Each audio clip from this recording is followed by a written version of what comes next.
A chairde go dtí mar tá bhlig seo teachtarach fáinne na scoláirí Gaeilge gáiste Ronan ar an Lurgan Tásúlam ghfuil bhlig buint an sult go deo as Seachtain na Gaeilge.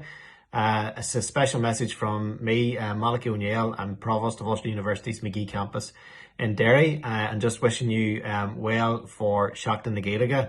Hope you're all making the most of the Irish that you have, the Irish you're learning at present this week, but also wishing you well and every success and availing of the various opportunities that Irish will present to you in terms of enjoyment, in terms of visit to the Gaeltacht, but also in terms of careers opportunities going forward. I get the opportunity to use my Irish day and daily in my role as Provost of the Magee campus, and it opens many doors, both at home and abroad.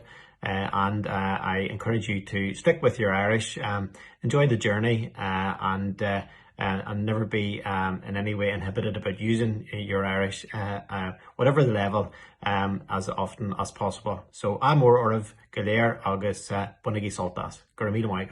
Slán go fáil.